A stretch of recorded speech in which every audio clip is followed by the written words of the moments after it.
Well.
Welcome in, everyone. Welcome in. Wrong camera shot, Isaiah. There we go. Trying to do things here.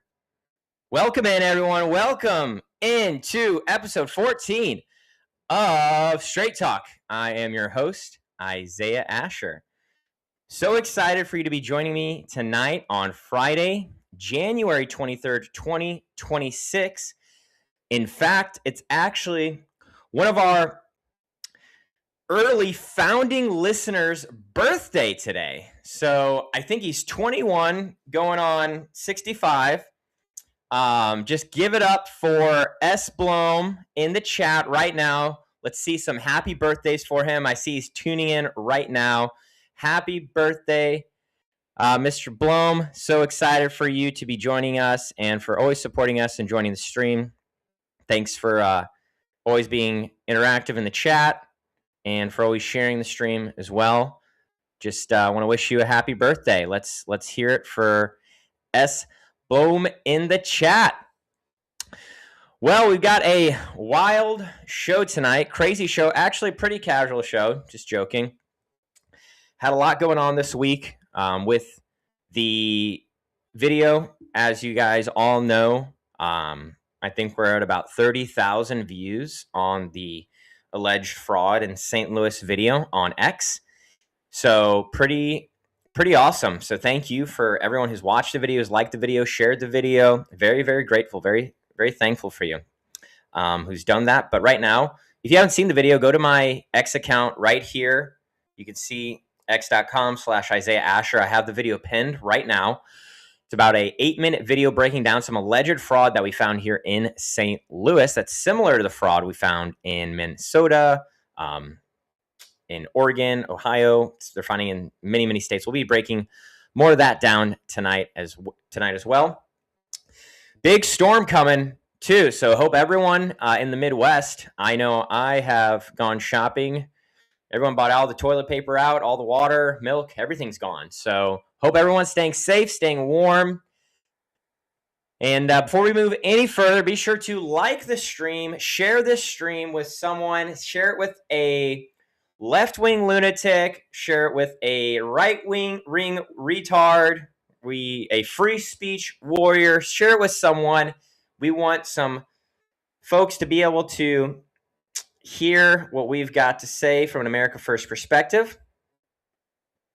We want to be able to also give a voice to any left-wing lunatics who want to interact with us in the chat. So very thankful for everyone. We don't discriminate here, right? As we talked about. So thankful for you. Thankful for everyone. Also, just want to shout out before we go any further for our premier sponsor, Fuegos Amigos Salsa. You'll hear more about them later, but go to fuegosamigos.com, pick up a jar yourself. All handmade salsa right here in Missouri. I want to thank them for being our premier sponsor. And if you don't remember, I'm the Fantasy League champion, so we've got the new addition to the set if you haven't seen already. Got the trophy back here. But again, like the stream, smash the stream, leave a comment, start interacting with the chat below. So thankful for you to be here. But it's going to be a pretty casual show tonight. Had a lot going on this week, like I'm just talking about before I got on a tangent there. A lot going on with the video, lots of conversations. Went to the Capitol, spoke with some people there. You can't talk more about it than that. But I'm very excited because I had a amazing conversation with a radio host today. His name's Rob Carter, host of the Rob Carter Show here in St. Louis, Missouri. And he's invited me to come on a show on Tuesday. We're going to be doing a 3-hour show. It's this whole show from 9 a.m. to 12 p.m. on Tuesday. If you're local in St. Louis, you can find it on 93.3 FM. If you're not local to St. Louis, then you can look up, I think, Real Talk something. I'll throw it in the chat here in a minute, but they have a Rumble channel that you can watch the show on through a live stream that they do, as many radio shows do nowadays. So just super excited about that. Very grateful for the opportunities. Thankful to God. Wouldn't be possible without God and Jesus, who provides many opportunities, opens doors that I could never open, opportunities that present themselves that I could have never presented to myself or even thought about. So all glory to God. Christ is King, as we talk about many times. So I know He's the only reason why we're able to make this happen. But go ahead, share the stream. I saw a couple of viewers drop off, and we want to make sure that we're hitting our numbers that we need to hit here. Share the stream with a couple people as we starting to get things kicked off here. But like I said, do got a little bit of a packed show. We're going to be doing a lot of reactions tonight. Some real wins for the nation. Some wins, some I don't know if they're wins. We had President Trump. He was, owning basically the global stage there with all the elites at Davos. We'll also be talking about Nick Shirley's congressional testimony, as well as some other independent journalists that have started to uncover other fraud, just like we have in St. Louis. It's happening across the nation. And we're going to close things out before moving to the left-wing lunatic segment. We'll be talking about the pretty historic feat by the House of Representatives. They passed a 12 appropriation bills, and that's something that hasn't been done in nearly 30 years. So we got to give them some credit where credit's due. That is a pretty amazing feat. However, there's some things we're going to be talking about that aren't so good that happen with the House as well with those bills that were passed. So again, we don't try to dive into the drama. Try to keep some straight talk on this show. We'll be doing some reactions to all these clips, hearing about it all. Let's get started.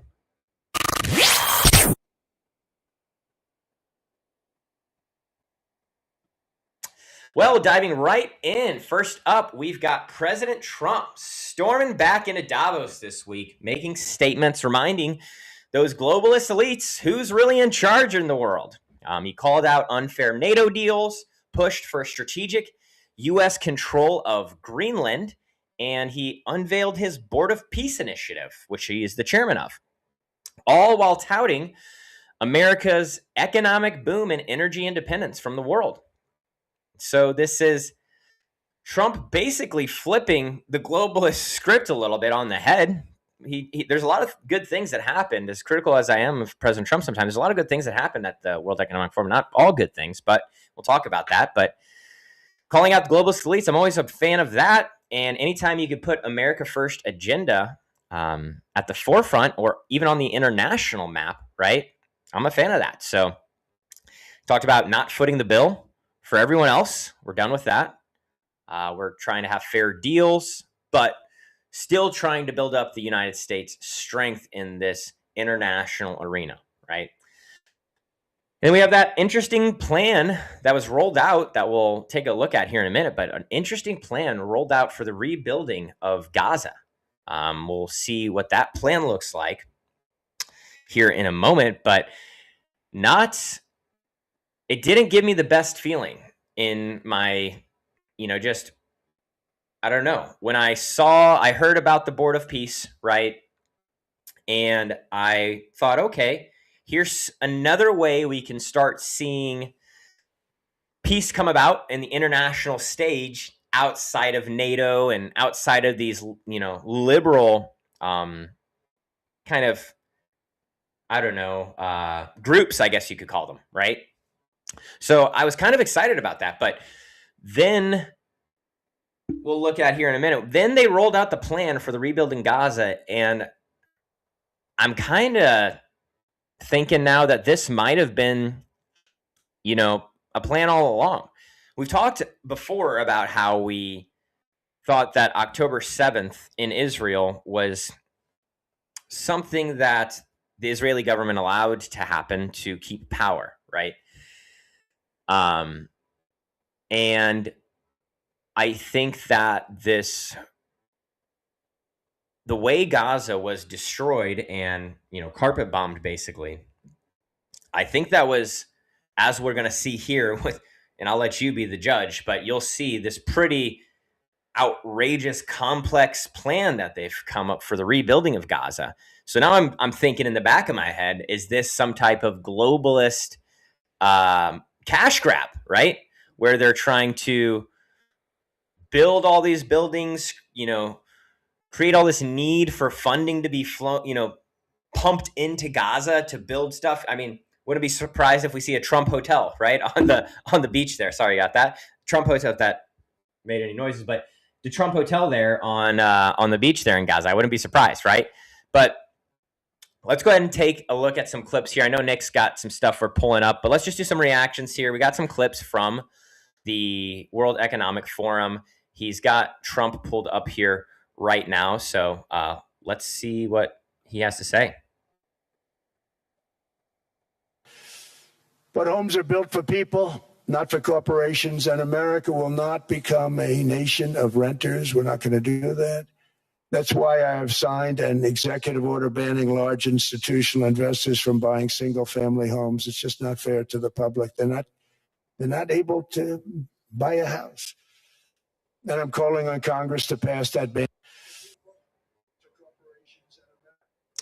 Yeah, so sorry, just making sure because we had so many audio issues. Just want to make sure that the audio is working for you guys. But one of the best clips, in my personal opinion, of his whole speech, right? We are not a nation of renters. And in fact, I think I actually tweeted about this. Let's see. Maybe I think I made a video about it actually earlier this week. But yeah, we're not a nation of renters, right? We don't want that. My generation doesn't want that. The generation that comes after us doesn't want that. We want to own a home, just like our parents owned a home. I'm grateful and blessed. I'm so thankful that I own a home, and I know that it's a blessing to own a home, and I don't take that for granted, because there's so many folks that I know that don't own a home, and it's just so hard to buy a house. Even when we bought our house, it was so difficult. And a lot of it has to do with two things, in my opinion. Two things. One, you got these large conglomerates like BlackRock buying up single family homes and then renting them out. And so there's just no homes to buy when you're getting bought out with a cash offer, right? So that's one thing, taking away that demand. And then with pumping in 10 million illegal immigrants and giving them federal loans to buy houses, they're stealing homes away from the American people, right? Nick's a single guy, bachelor guy. He doesn't have a family yet. He's looking to buy a house too. And there's illegal immigrants that are stealing homes from someone like Nick, our producer. I'm pretty sure there's illegal immigrants in my apartment complex, if we're being honest. See, that's what I'm talking about. And so these illegal immigrants are getting federal loans. They're buying houses. And then simultaneously, you've got these left-wing lunatic groups like BlackRock, run by Larry Fink, buying homes up. And then a kind of a third group that's not really talked about a lot is real estate investors, right? Just regular small people. Me and Nick could start a real estate investment company and buy 10 houses, and we have rental properties, right? and that takes away from it. So, there's a lot of things that need to happen at the local level with cities and counties and ordinances to make sure that you can keep these folks out of your own city and things like that. And that's why we always encourage you on the show to get involved with local government, is that's how you can stop things like this, right? But pretty awesome to see Trump talking about that on the global stage and letting everyone else know, because these are the globalists that are listening. Hey, we are not a nation of renters. We're not going to take it from you globalist losers, right? We are America first, and we want to, I'm a big isolationist person. Not everyone is, but, we want to draw back from being the World Bank, basically, and funding all these wars and funding all these rebuilding projects and stuff. So this was something that I was excited about when I heard it. And yeah, I hope that we continue to see more aggressive measures taken to ensure that folks like Nick and other folks can continue to buy homes and they're not priced out. So what else we got here? We got this next clip, Nick. Let's go ahead and take a look here. We're building a golden dome that's going to, just by its very nature, going to be defending Canada. Canada gets a lot of freebies from us, by the way. They should be grateful also, but they're not. I watched your Prime Minister yesterday. He wasn't so grateful. But they should be grateful to us. Canada lives because of the United States. Remember that, Mark, the next time you make your statements. We're building a golden dome. Oh my gosh. This was, I threw this in here because, I hate Canada personally. Don't hate. Hate's a strong word. I shouldn't say that. Sorry. I dislike Canada. Not a fan of Canada, right? But I just couldn't get over President Trump calling out the I don't know. I think it's Prime Minister in Canada, right? I can't think off the top of my head, but Mark Carney's calling him out. He's saying, yeah, Canada only exists because America lets it. So just remember that next time you're talking about America, right? Let's remember that, Canada. And that's what's basically every other nation, right? That he could say that about any nation, right? Hey, Israel, hey, Egypt, hey, Saudi Arabia, hey, Qatar, all these nations that think they have so much maybe control or influence over American politics or the American people because they have so much money, either from their government or through something like AIPAC, right? That's trying to influence our government. And let's just a reminder, who's in charge here? MFers, right? Who's in charge? It's America, baby. America first, America only. So some things happened this week that got me really excited about President Trump. I think a lot of it is just, and I think I talked with Nick about this earlier, I think a lot of it's more performative or just, it's for the midterm elections. That's what I really think it's for. He hasn't been so aggressive. His approval ratings had plummeted. It had a small uptick now, right? But it's still not to where it was when he came into office. It's around 40-something%, right? And so I think this is really a big push for the Republican establishment to appease to the base and get some votes back for the midterms. But there's things that are still happening that give me a bad taste in my mouth, that young folks like myself and folks even younger than me are not excited about. There's people that are even more extreme than me that just say that's, they're done with it, right? They're not even going to vote. Some are even saying they're going to vote for Gavin Newsom for president just because they're so fed up with it. So kind of wild. But hopefully we can see some more aggressive things like this pushing the right way, and we get things done before the midterm, so much so that the momentum can continue for the rest of his administration, because we need another I don't know if it has to be a Republican president, but we just can't have a Democrat president, because that would just be, our show would probably get canceled, right? So like there's things that just are, we don't want a Democrat president. There's going to be cancellations, The cancel culture will come back. A lot of liberal stuff will continue to creep back in, right? The Bud Light stuff with transgender stuff and all that stuff will creep back in. So we don't want that. But we also aren't happy with the establishment. So, well, continuing, I think Trump got heckled at Davos at the World Economic Forum. And so I got a clip here. I haven't seen it yet, so I wanted to watch it with you.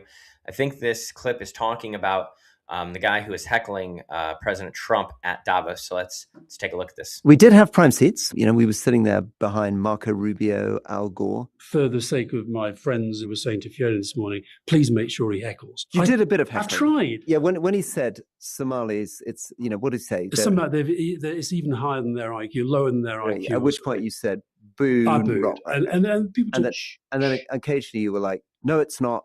That's wrong. And you lost the election. You didn't win the landslide. You lost to Biden. So we were just behind all these world leaders. And they kept turning around and looking at us as though we were eating crisps in a theatre. Exactly. But also they kept chuckling at his little horrible jokes. You caught me laughing at one of them. And partly is that what he does is he says things which are so outrageous and self-satisfied. I mean, so he said, people came up to me and they said, Mr. President, every single military operation you've done has been perfectly executed. And I said, I know. And he delivers it like that. So he uses his vanity as part of his shtick, as part of the joke that he lets the audience in.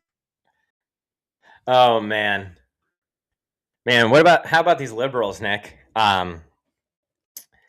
These man, how about these liberals?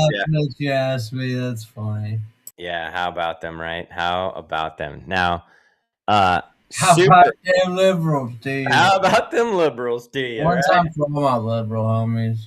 Yeah, one time for the liberal homies. Hey, we don't discriminate, okay? That's why we play clips like this. Is we want to hear that other viewpoint, right? We don't want to stay locked in this box because there's truth to some of the things that they say, right? About how he's presenting things. There's truth to some things they're saying.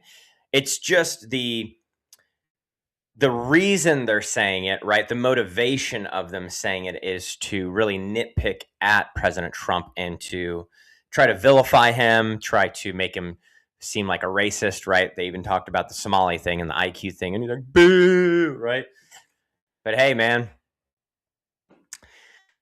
their IQ is really low in Somalia, so I can't. It's just facts, just spitting facts, man. So if you can't take the facts, like he said, Trump lost to Biden.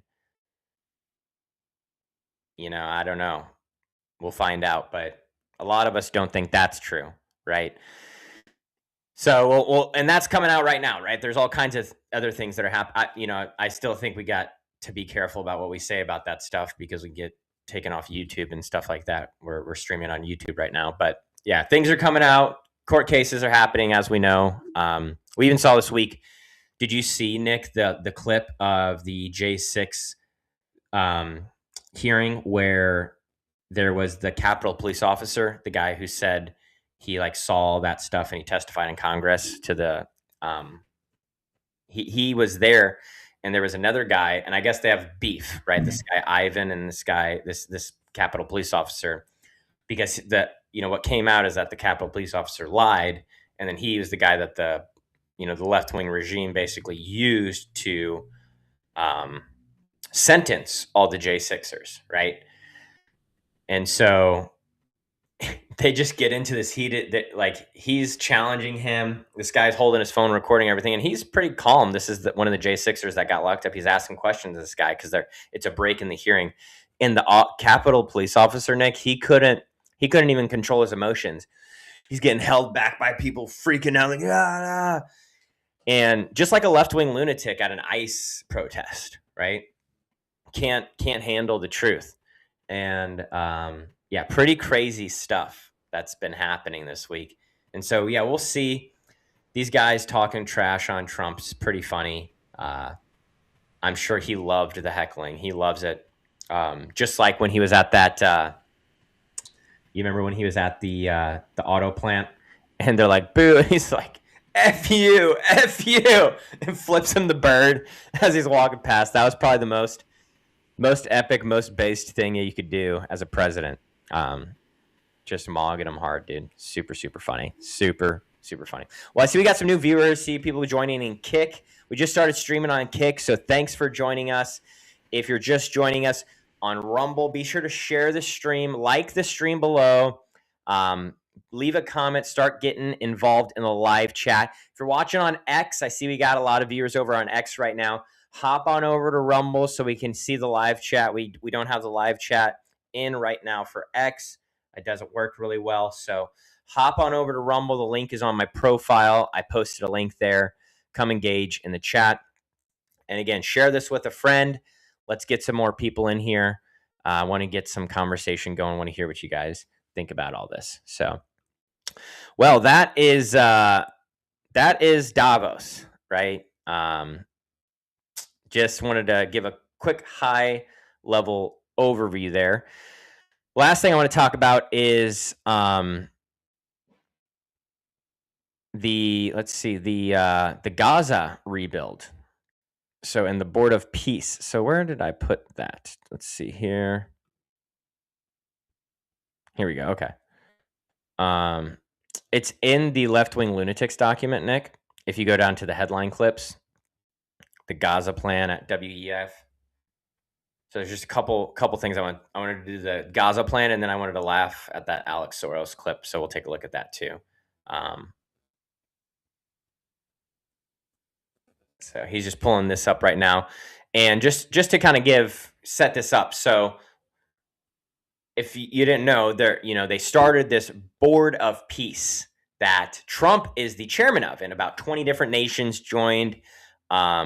No one like Germany or the UK or France or anyone like that, but like the UAE, Qatar, I think Russia's on board. And so America's at the head, and they're going to be trying to solve global conflicts. And President Trump met right after they established this Board of Peace and they signed everything in. He actually met with Zelensky, and apparently some trilateral talks are going to become of this for Russia, for Ukraine, and between America. All three of them are going to get together and get some type of peace deal in place for Ukraine and Russia. And then the Gaza rebuilding. And there's other things that they said that they're going to be able to do and solve throughout the world. Who knows, right? But this is what has me just not a good feeling in my stomach, all right? And so just want to see what you, the viewer, has. Be sure to share because I want to get as many opinions as we can. Share the stream out right now. But right here, this is the new Gaza. Can you zoom in a little bit, Nick? I think, I don't know how. Do you have a laptop? I think if you. I can't zoom in. Okay, no worries. But just put your mouse over there with all the buildings on the left side and just highlight those buildings right there. Yeah, you see those buildings, guys? What do you think about that, Nick? Is that ridiculous? I mean, yeah, the fact they got this displayed at the World Economic Forum is a little ridiculous. Yeah, so I was all on board for the Board of Peace, right? Who's not about peace? Who doesn't want peace, right? Unless you're some like Islamic terrorist who's trying to terrorize the world, you want peace. Or unless you're like Israel bombing the Israeli government, right? Yeah. Or America invading Iraq. Or America invading everybody. Anyone, right? But you could see here this new Gaza, right? New. I just hate that. I just think of New World Order, right? So new Gaza, look at all these buildings. Do you know how many millions of dollars, if not billions of dollars, it's going to take to rebuild all of this, to build those buildings, energy infrastructure, oil rigs off the coast there? You see that? Like a transportation hub. They're talking about injecting billions of dollars, right? If not trillions eventually into Gaza to rebuild this. And I got a feeling that there's some not good stuff that's happening in the background that we don't see, right? From the elites that's going on. Is Israel tied in with this, right? How about all these other Arab nations that are not necessarily sympathetic to the Palestinian cause? like Qatar and the UAE, they're Muslim nations and they share that, but a lot of these more support America than they do for the people in Gaza. So it was just super, I don't know, just pretty ironic, outrageous. So many different things come to mind when I saw, hey, we've got this board of peace, chairman of board, we're going to be solving the world's problems, right? And then this plan rolls out and you see, okay, are they solving problems or are they trying to line their pockets, right? So really, really interesting. Pretty crazy stuff there. And then the last thing I wanted to talk about with the WEF, it actually has nothing to do with the World Economic Forum this year. And I just wanted to play this clip because there's so many people that are sharing this clip on social media. I've seen it shared hundreds of times on social media of Alex Soros. And so he is talking. He's an idiot. You're going to listen to him. You're going to be like, this guy's stumbling over his words. But everyone's sharing this clip as if he just talked at the WEF. But funny enough, this clip's from 2024. And so I don't know why so many people are sharing it now, because they're acting as if this is something that just happened. But this is from 2024 WEF. So we'll take a look here. But before we go any further here, just want to see if we can. I guess not. Okay. Well, let's go ahead and take a look at this clip, and then we'll take a break. I don't think that that's the fundamental. I don't think the technology is the fundamental. Pause it. Oh my gosh, he can't even talk. That's I think that okay. What do you got to say? Come on, bro. Come on. I don't think that that's the fundamental. I don't think the technology is the fundamental issue. Dude, you're worse than Biden. Democracy is messy. I mean, democracy is about contestation of ideas. It's about plurality. It's about people having different truths, actually. Now, pause it right there. So mentally. Did you hear what he just said? He said democracy is about plurality. It's about saying, my truth is my truth and your truth is your truth. And that's, that is the postmodern agenda, is to say that your truth is your truth and my truth is my truth. So we can erode this idea of an absolute truth. And therefore, I can gaslight you because my truth is true. So you can't tell me that my truth is not true. This is Alex Soros talking on a globalist stage like this, that's democracy. That is not democracy. That's the opposite. That's called communism, right? To say, or socialism, not really communism. I guess communism tells you what you have to believe, but really, socialism, liberalism, postmodernism, that's what this idea is. And so I just wanted to point that out because this is what the Soros agenda is to spread this lie that, a man can be a woman and that his truth is his truth. So he can say that, right? Well, if that's true, by all, if that's really true, right? If everyone's truth is his truth, then I identify, Nick, you probably would too, right?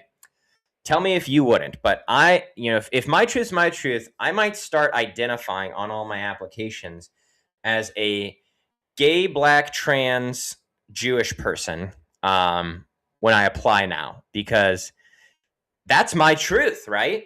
I can be whatever I want. That's my truth. You can't tell me what my truth is. That's what this ideology really is. Plurality, right? He says this is not good stuff, but these are the people that are influencing, all of the generation, the younger generation especially. But before we go and finish this clip, just want to take a quick break here and just say thank you to one of our sponsors, 1775 Coffee.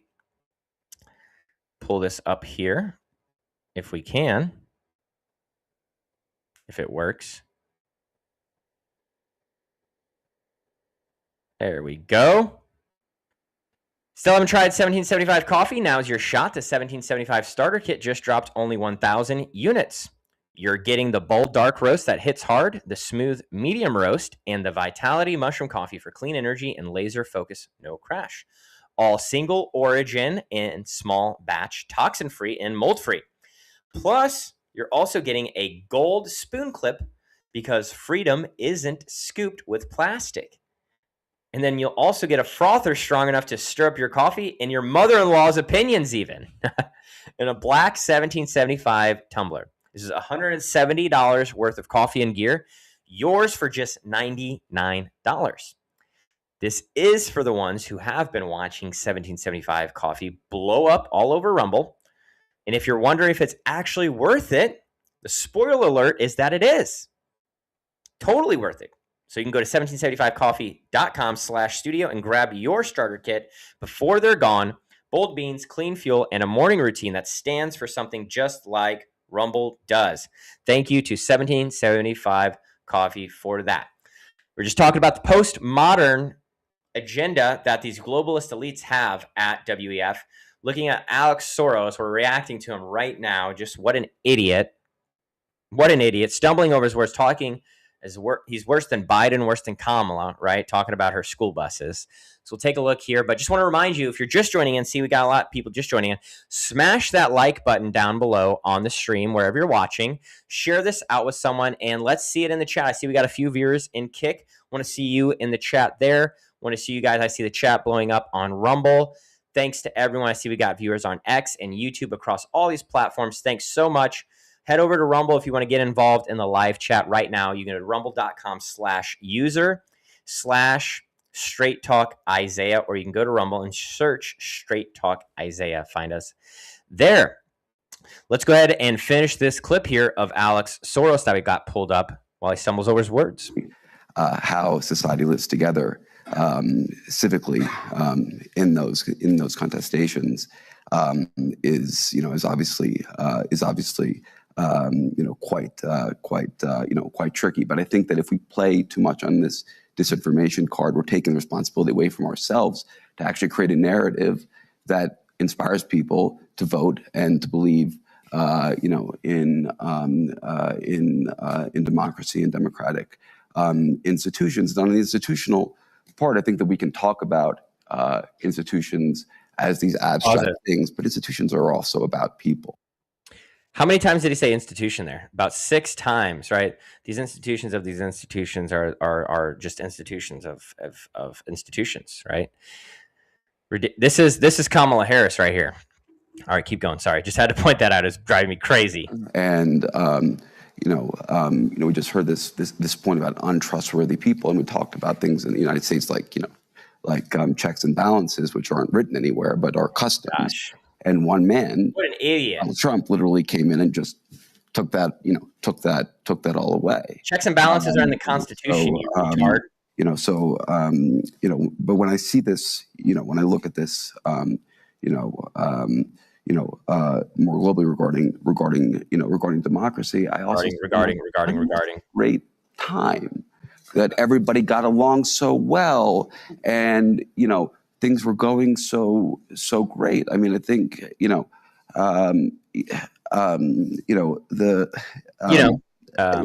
really have to be careful here in this nostalgia for a time past, because a lot of the reactions we're seeing in society are actually reactions to positive things like equality for women, and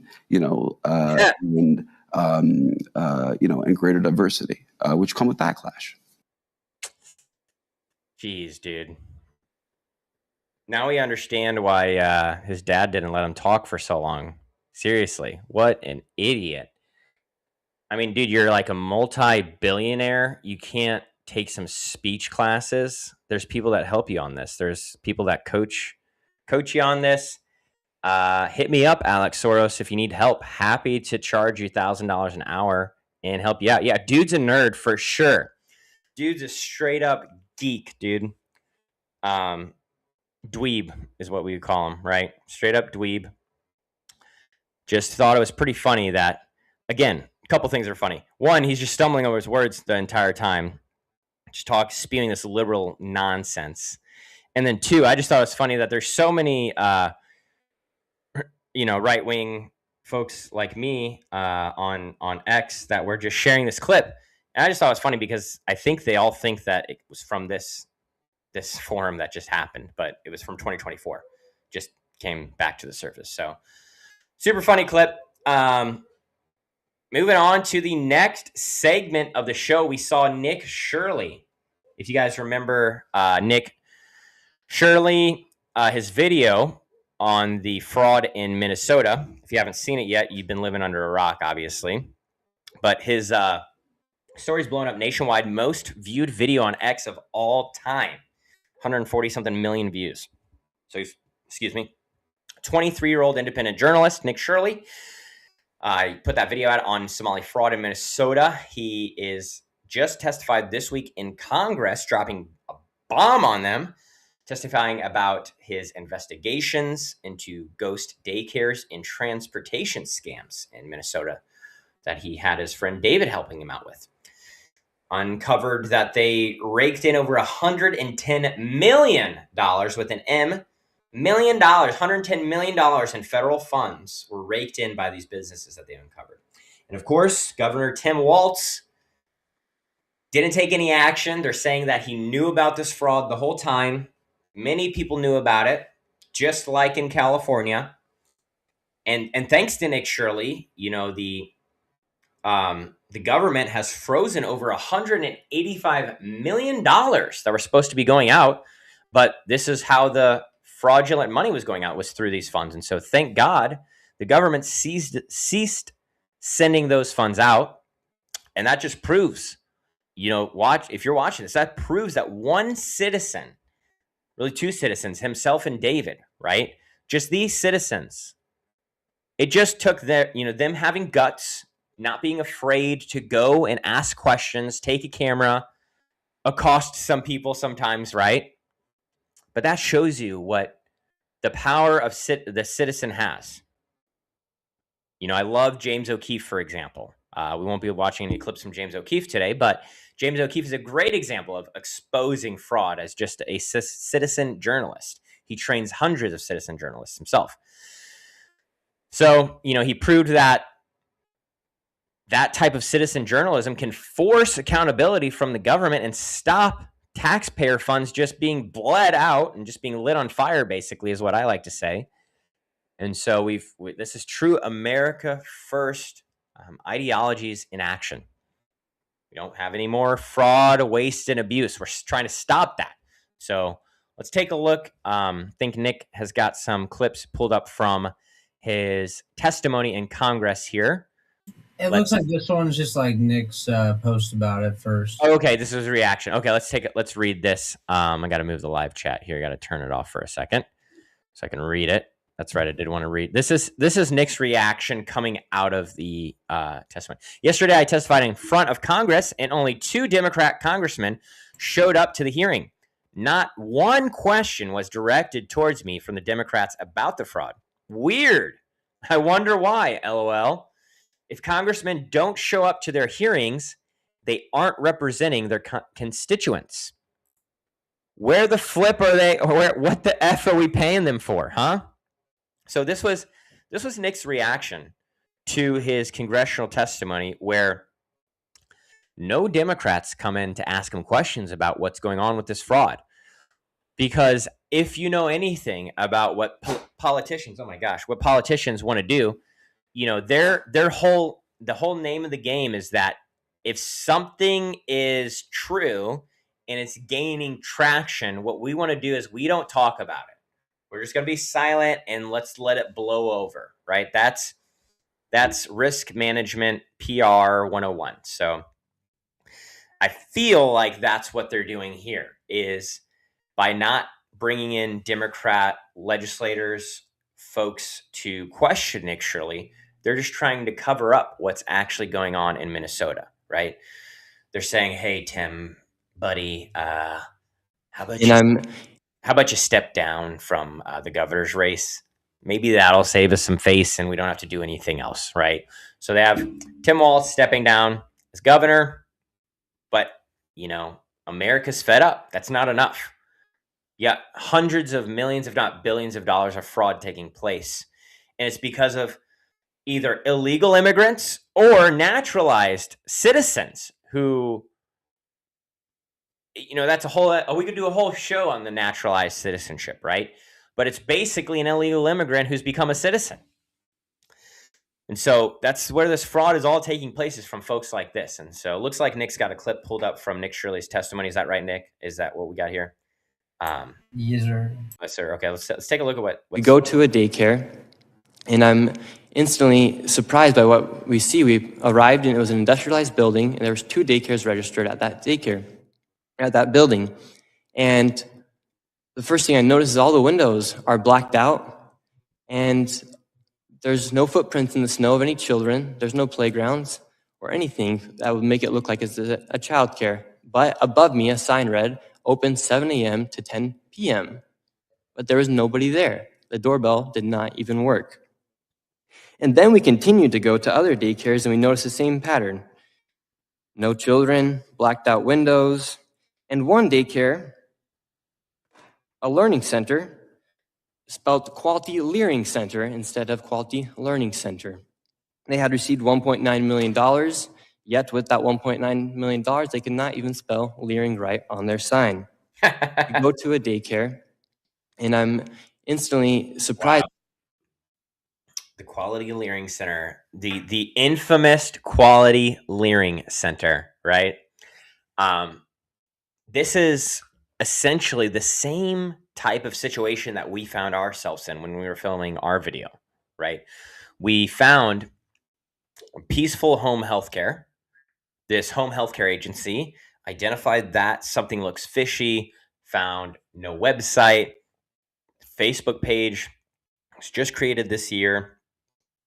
Go and look at the Secretary of State website. The business was created in 2020, but then 2025 is the first time they create their Facebook page. Go on their Facebook page, and just like the Quality Leering Center, they got things spelled wrong on their, their branding. It's like a big branding thing that they made talking about the services they provide. And they spelled meals on there, MEAILS. You can't make this up. This is outrageous. These, whether they're legal immigrants or illegal immigrants, right? Folks that aren't from America, taking advantage of tax dollars, and basically, they're just laughing in our face, because that sign, how long had that Quality Leering Center sign been up, right? They're laughing at us. And you've seen the videos probably on X of Somali men and even women in Minnesota just making fun of him, like, say, hey, thanks, yeah, white man, go to work while I stay at home and live off your welfare. Thank you, right? It's ridiculous. It's not just the Somali community, right? That's what we found out through, we'll talk about that in a moment, but there's other fraud that we found out. So pretty inspiring stuff here from Nick Shirley. Man, super 23 years old in front of Congress testifying.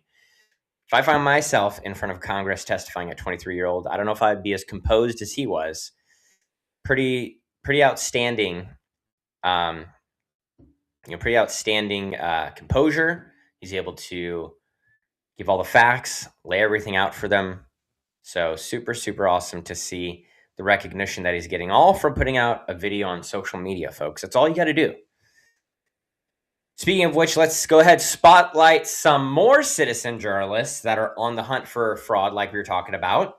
And building on Nick Shirley's momentum, folks like Sarah Gonzalez from Blaze TV, and then former MLB, I think he was a pitcher, if I'm thinking right, John Rocker, uncovering similar scams in other states. We have H-1B visa fraud in Texas that Sarah Gonzalez is starting to uncover, displacing American jobs to these federal contract fronts who are pocketing millions and millions of dollars while shortchanging you and me, the taxpayer.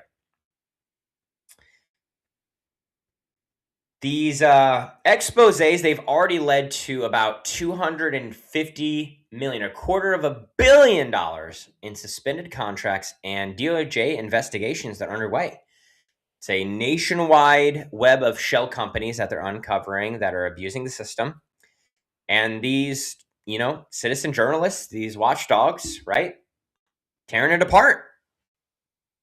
And, America First, that's what we're about here on the show. And so America First means protecting American jobs and American tax dollars. There's no exceptions. So thankful to folks like Sarah Gonzalez and John Rocker and Nick Shirley and others, right? I'm grateful that we were able to be a small part of that and play our own part in St. Louis. And so I want to play this clip here that Nick's pulling up right now from Sarah Gonzalez from Blaze TV going out and just knocking on some doors of some. It really, honestly, Alex, it started with me. Obviously, I had heard that. It really, honestly, Alex, it started with me. Obviously, I had heard that this was a problem. Obviously, I'm seeing, you mentioned Austin, I'm seeing in Dallas, I'm seeing our communities completely shift. I'm seeing the fabric of our communities be completely changed from, I'm a born and raised native Texan. It doesn't look like Texas anymore. And so I'm seeing it in my own neighborhood. I'm seeing it in the communities around me. I'm seeing it literally right across the street from our studio. It's everywhere. And so I'm like, okay, I have to start looking into this myself. And I was somewhat inspired by Nick Shirley.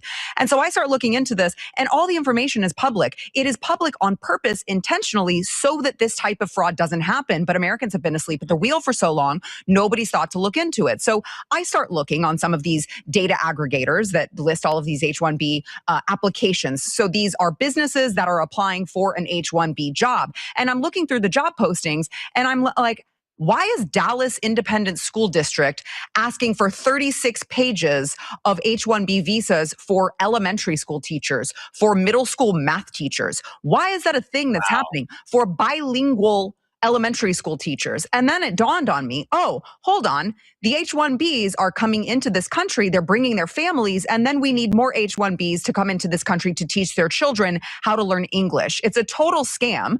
And then I started peeling back some more layers of the onion. And I started looking at, say, Texas A&M. I found an athletic trainer position, an H-1B application for Texas A&M to have an athletic trainer. You're telling me that we just can't fill the job? An American can't fill the job of athletic trainer. We don't have any American who can fill the job of middle school math teacher. It has become beyond absurd. Alex, we set up a tip line or an email address for people to send in tips for more so that we can keep exposing this. And you would not believe the thing that shocked me the most, that I never really thought about. I get it now, but I never really thought about, is that we have so many people from India. Oh, there it is right there. You can see Louisville, Texas. It's like, guys, these are the high-tech people who can't even build a basic website. And so we have all of these emails flooding in, and people from India are very upset about this, actually. That was the thing I wasn't expecting. I understand that there are American workers who are very upset about this because, I just had a guy who emailed me literally right before I joined you, and the subject of the email was, H-1B ruined my life. There are Americans who have this specialized skill set, and they cannot get hired in the industry. I'm getting emails from Americans that are saying, Indians, and you know why India's mad? Breitbart did an article on it earlier last year. It's one little tribe that got in 50 years ago that controls. They only let them in. So people don't know how much competition the Indians are with each other. The Indians this is the same group screwed them. Wow. So definitely encourage you, go and watch, go follow Sarah Gonzalez. Go watch the full video. I watched the full video myself. Pretty incredible. She goes to these locations, these addresses that are listed on the Secretary of State website, just like we did with our alleged fraud video, right? Goes to these addresses, and a high-tech company that's supposed to be employing 30 or 40 individuals is a residential home. When she goes in and asks, no one answers. There's cameras everywhere. No one comes to the door. No one answers. There's cars in the driveway. And when she talks to neighbors, she said the neighbors tell her, "Oh yeah, it's just a family that lives there." And she's like, "Oh well, do you see workers coming and going?" They're like, "No, we see some sketchy stuff happening over there, though." So, pretty unreal. Not only do we have the Somali scammers that are stealing money from us, we've got this H-1B visa scam that we've all known about. And what Alex Jones was talking about there is this network, essentially, and I think Sarah goes into this in her video, is that, one of the Indians gets over here in America, starts a company, and then he starts hiring his buddies to get shipped over here with H-1B visas. And so they all come over and they're working, right? And so that's kind of the network, the scam, that's how it's all working together. So don't want to get too far into it, right? We're already an hour into the show. We're keeping it a little bit shorter show tonight, and we still got some other clips we want to watch here. Another person I wanted to highlight tonight was John Rocker, a former MLB player who has been also exposing some of this fraud, I believe in Ohio, if I'm remembering correctly. And so wanted to take a look at this clip from John Rocker that Nick has pulled up here, and we want to react to it. So want to hear what you have to think. Let me know in the chat as you're watching this. Let's see what it is. If you want to kick my ass, oye, ¿cómo está? How are you?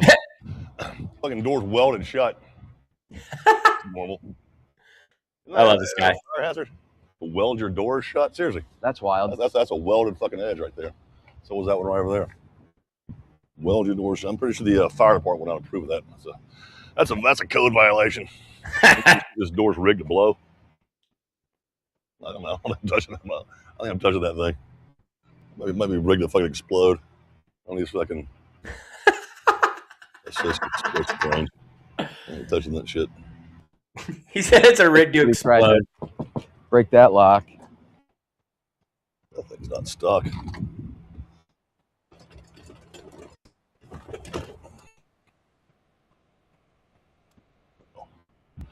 That's all the effort I'm making before I get something fucking blown off. Well, Rocker, what do you think? How good of a job do you think they're doing in there at auditing? Well, they don't even have floors or lights now, so not very good. But I'm sure when it was open, they were doing a hell of a job. I'm sure it was open. Not exactly Arthur Anderson. Why would you hire some big accounting firm to do that shit?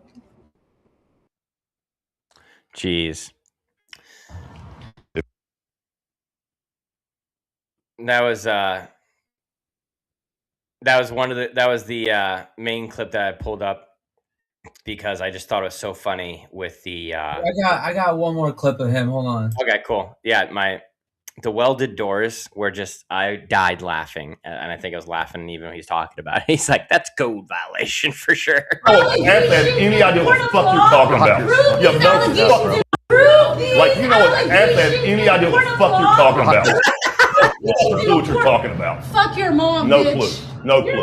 I saw your hair. I see your hair. Oh shit, I see it. I see it. Yes, I'm as fat as most of y'all. Yep. You're about to have big fucking fat asses. Oh my lord, dude. This guy's based, huh? He's hilarious. I mean, I wish we had before that, because he's just talking. He's talking the whole time. He's talking crap to them. He's like, "Oh yeah, I'm sure you got a lot of daycare going on in there." So funny. But yeah, that was it's a good video. He's got about a 50-minute video on his page. If you go look up John Rocker, highly recommend it. Pretty hilarious. Straight shooter kind of guy. Doesn't hold back. Straight talk kind of guy, I would say. He definitely passed the test of being a straight talk kind of guy. But just wanted to highlight those other two big stories, because John Rocker he's shining light on the same types of fraud in Minnesota that's happening, but in Ohio, I believe. And then Sarah Gonzalez with Blaze TV, she was on InfoWars there with Alex Jones, right? She's exposing the H-1B visa scam that we already knew was a scam, that President Trump said there's too many we don't have enough smart people. You're too stupid. We need the H-1B visas, right? And she's uncovering and exposing how That's not true. There's people that are begging to have a job. As she said, H-1B, someone emailed her, H-1B ruined my life because I can't find a job because of this scam. They're not even trying to hire American workers. They're just hiring their buddies and bringing them over. So pretty wild stuff. At least wanted to highlight those other two folks. Real heroes, stepping up, especially when the government doesn't, right? They're not stepping up anywhere. We got this fraud crackdown happening, but the only reason this fraud crackdown is happening is because of folks like Sarah, because of folks like John, because of folks like Nick, Shirley, and because of folks like Nick, our producer, who helped direct our video. Folks like that who are standing up to the government so that the crackdown can happen, because the government's too stupid, apparently, to figure this out on their own. So, the establishment probably doesn't want this to happen, but it's too bad. All this information is public so that these kinds of things can happen, and the checks and balances are in place, Alex Soros. This is one of those checks and balances. And so the American people are standing up. They're sick of it. No more fraud, waste, and abuse, right? Doge exposed so much of that. Well, that's enough.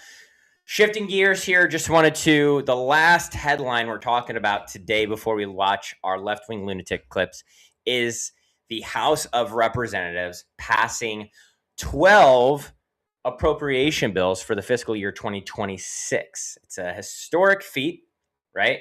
It's the first time in nearly 30 years that the House has passed all 12 individual appropriation bills. So they didn't have an omnibus bill, which is a big accomplishment that typically happens. There's no endless continuing resolutions like we had with the government shutdown last year, at the end of last year. It was a pretty slim majority win by the GOP, but they were able to deliver this targeted funding for defense, right, for border security, energy, and more, slashing some waste and abuse, prioritizing, obviously, President Trump's priorities with Agenda 47. Well, most of those bills do seem like wins, and we should be happy about a lot of them, right? I made a video, I think today or yesterday, I can't remember, that I posted on my TikTok. If you don't follow me, go find me at Straight Talk Isaiah on TikTok.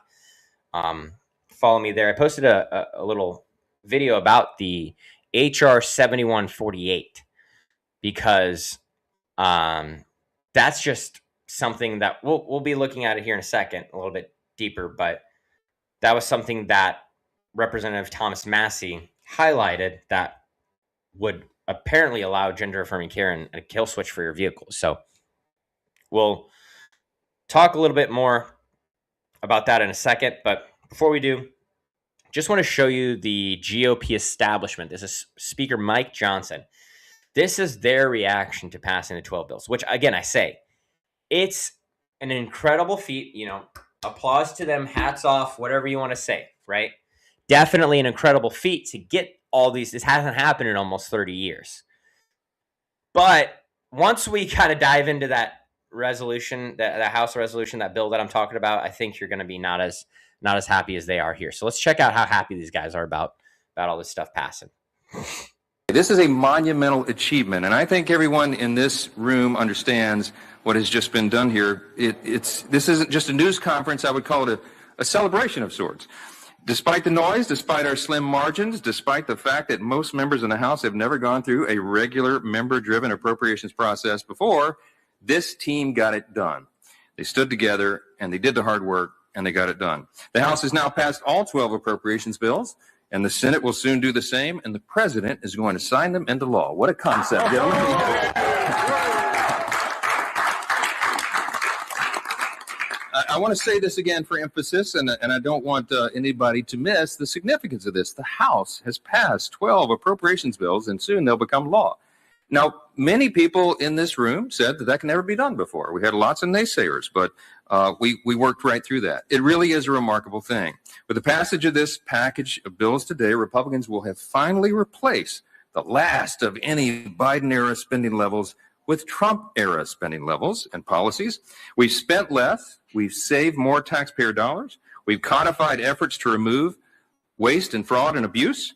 We've advanced a full budget that provides real teeth and delivers the America First agenda, just as we promised that we would. This is the most significant progress towards restoring regular order in this institution in many years, and everybody here knows that. And it's because of the work of the appropriators standing behind me. Our appropriators, this team, led so well by Chairman Cole, worked day and night for months to produce this outcome. It wasn't easy. It took a lot of work. We had to rebuild the muscle memory. As you've heard me use the metaphor, it's like trying to push a boulder up a hill. But this group did it. And I often say this about building muscle memory. It's true. Washington has just become far too accustomed to governance by omnibus. And governing by omnibus is not the way it's supposed to work. It's not how the founding fathers designed this system to work, because it's not responsible. It's not good stewardship. And it's bad policy. It's bad politics. And it weakens our Article I authority. We break bad habits by replacing them with healthy ones. And that's what we've done here. And I want to be very clear. This is a committee-led, member-driven funding package. It's exactly what we said we were going to get back to. With the passage of these bills today, Republicans have demonstrated that the appropriations process is alive and well, and we are changing this institution to work for the people, to make it work better. I wanted to be here to kick it off and give my gratitude to these members for their extraordinary work. They're heroes among us, okay? And they're all being patted on the back and applauded, and they deserve it because they know what they've accomplished here, and I think you do as well. Yeah, they're getting patted on the back because the establishment said, hey, we controlled you and got this through. Outrage. I mean, I'm, again, happy about a lot of the stuff that's getting passed, right? I'm a big fan of President Trump's Agenda 47. There's a lot of America First agenda items in there. However, it's just how they do it is just not necessarily our favorite all the time, right? And so you see them celebrating. They're so excited about all of this, that they were able to get all this taken care of, get these 12 bills passed. Again, he said that there's legislators in there that have never even done this yet and hadn't even gone through this process of making this happen. And so definitely a historic feat. And you always want to be thankful to the public servants who are serving the country, because, you know, they're taking time out of their day, but I don't know if they're representing the American people the best. But I see we got a lot of new people joining us. Like the stream. If you're just joining us, throw in the chat here where you are, wherever it is, right here. Throw in the chat right here where you're joining from. Want to hear from you. So excited that you're joining us.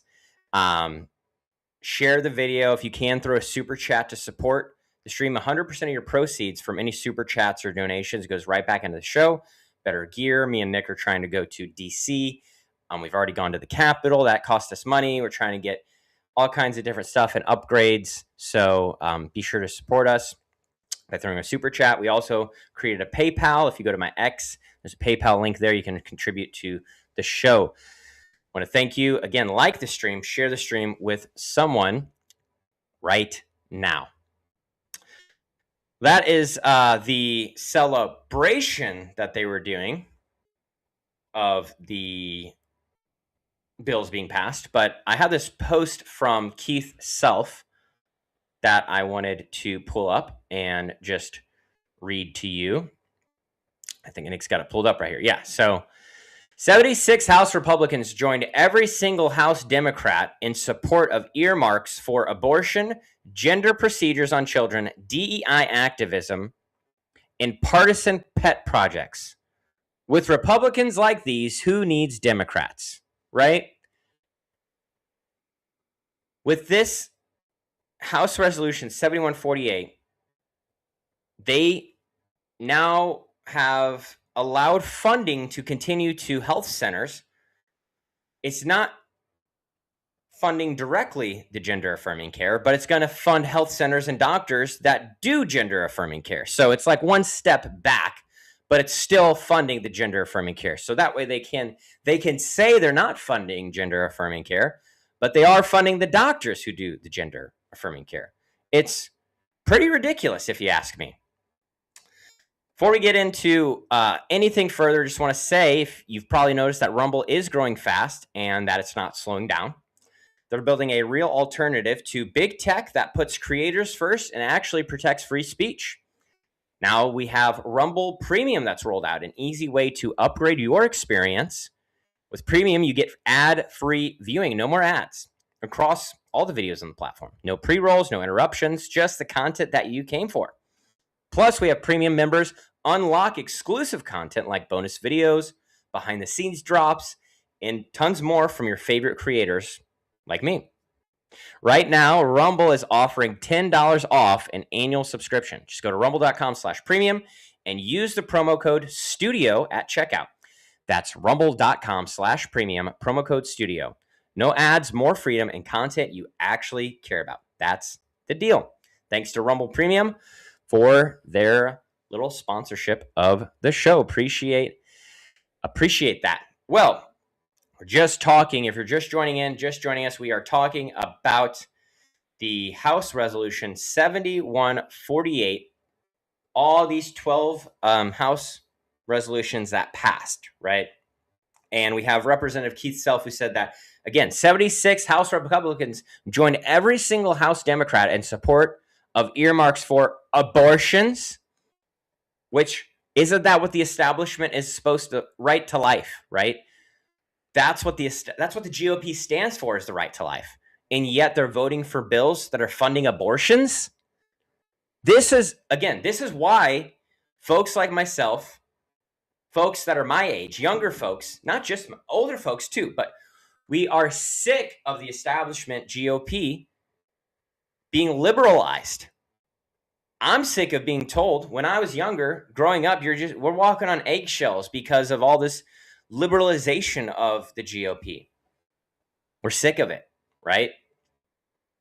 Not only did they allow abortion right funding, but again, like I said, this gender affirming care, transgender stuff. Do you want your tax dollars going to fund a doctor who's going to do transgender surgeries, who's going to cut the breasts off little girls, who's going to cut the penis off a little boy? Do you want your tax dollars? I don't want my tax dollars, and I don't know why Mike Johnson supports that. I don't know why any of these other establishment GOP representatives would support that. And I got to wonder, are they going to change anything in the Senate? Or he made it sound like easy peasy, everyone. We got it passed. It's going to go to the Senate. They're going to get it passed. It's going to go to President Trump's desk. He's going to sign it away, right? Yeah, what's wrong with these Republicans, right? That's right, S. Blom. Again, happy birthday to S. Blom. Everyone, let's hear it up for S. Blom here in the chat. It's his birthday today. Let's recognize that. Let's see some happy birthdays in the chat for S. Blom. But yeah, what's wrong with these Republicans? You're 100% right, Steve. I completely agree. Again, abortions they're funding. Gender affirming care. Going to fund doctors to do transgender transitional surgeries, all this crap, right? That's what our tax dollars are going towards. Not only that does he say, right? But DEI activism. I thought we're running against getting DEI out of the government. I thought that's what this whole thing was about. I thought no more transgender soldiers, no more all this stuff, right? And yet we're passing bills that are allowing for DEI activism. Like, what are we doing here? This doesn't make this, you're saying one thing and doing this is hypocrisy, right? Hypocrisy. Make sure you're letting your representative know if, that you don't put up with this, write them, send them an email, call them, tweet them, anything, right? Let them know that you don't want this. We don't support this crap, right? We don't support transgender agendas, DEI. We don't support any of that.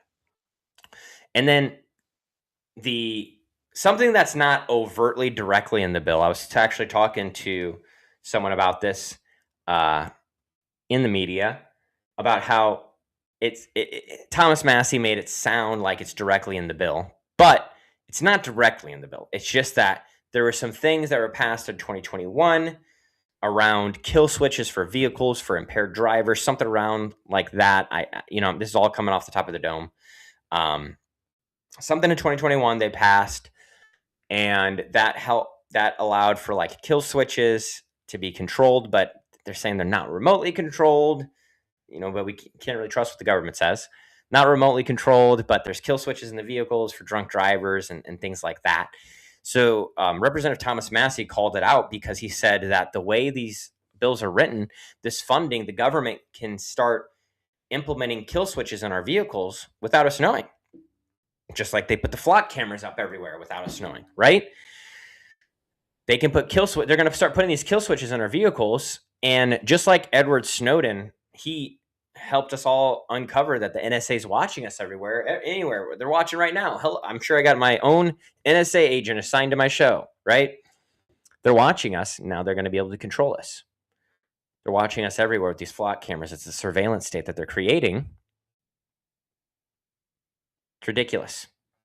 So this was not the only bill. This 7148 was not the only bill that was passed, but I had to shine light on this specific bill because it's not getting the attention that it deserves in the negative light, right? You just see the rah, rah, rah, woo-hoo-hoo from the Republicans, which I'm a Republican, right? I'm a registered Republican, but you see from these establishment Republicans just this rah, rah.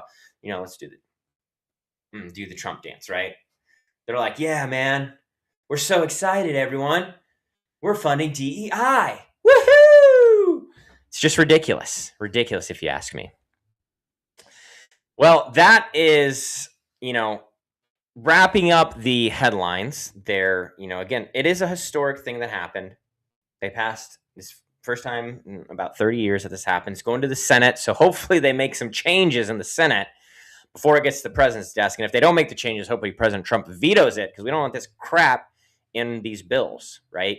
Make sure you write your senator to let them know we don't want this crap in these bills. We don't want them to be signed into law like that. But that's, the America First headlines today.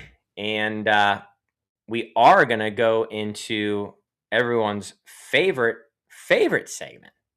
We've got a few clips here that we're going to watch tonight as we start to wrap up the show.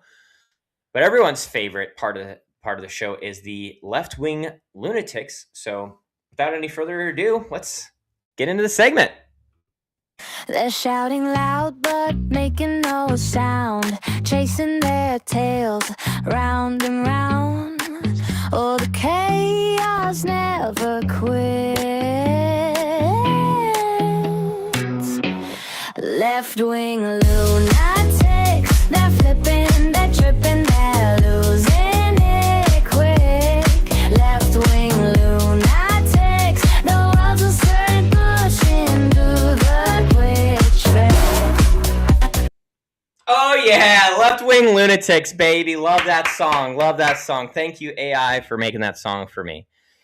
What an incredible song.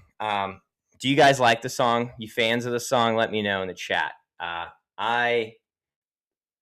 Left-wing lunatics is one of my favorite parts of the show. I don't know about you, but before we go into the left-wing lunatics, I do want to bring up, someone texted me while we were watching some clips there, a interesting story. We won't pull it up here. We won't watch it, but I wanted to highlight it and let you know about it, the viewers, that there is a breaking news about Dr. Oz and Jim O'Neill saying that they discovered a former linen factory in Minnesota that was converted into 400 Medicaid businesses.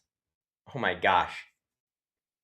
And each business, they said, got about $1 million. So 400 Medicaid businesses getting $1 million each. That's about $400 million of taxpayer money that went to this one building that was apparently a former linen factory and is now some type of healthcare offices. So crazy.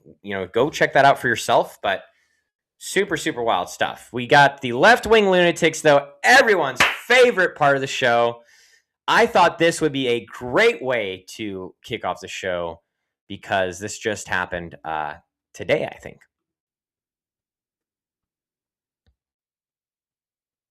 So, Pam Bondi, you want to come and arrest me? You want to come and give me charges? So be it.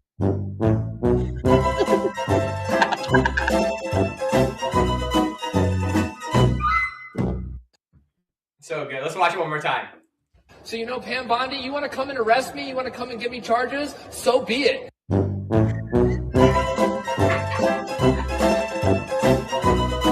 Pause Pause it on that. Pause it right there. Look at that face. I mean, look at that face, Nick. My bad. No, you're good. You're good. What a face, man. Yeah, yeah, that was good stuff. You know what, Pam Bondi? Come and get me. What an idiot, dude. Before I don't want to go to the AOC clip. I thought I had a clip of him and the church. Man, did I not get it? That's what it was saved as. All the right. last one was saved as the. It's all good. But I'll just talk about it. But if you haven't seen it yet, it's pretty outrageous. This guy, William Kelly, who is definitely some left-wing funded, probably Soros Foundation funded man. He pops up all across the country in these different protests, right? Screaming. He's got a terrible voice, just crazy left-wing liberal lunatic, right? But he is one of the folks that stormed the church. You know, the church is worshiping in worship service on a Sunday morning, and you got these left-wing lunatics storming the church because of ICE, because some pastor apparently in the church works for ICE, so they targeted them, which, hey, flipping the table on, isn't that discrimination, right? Discriminating against someone for their job, and so you're going to target their place of worship, another level of discrimination. So William Kelly, he's going around with his phone filming everyone. He's going up to people in the service while they're worshiping, trying to find some peace, right? And connect with God. And he's just filming them. Look at all these fake Christians at church. He's screaming at the top of his lung in the service. It's crazy. And I got to give props to the pastor, because, I mean, he kept telling you guys, I need you to leave.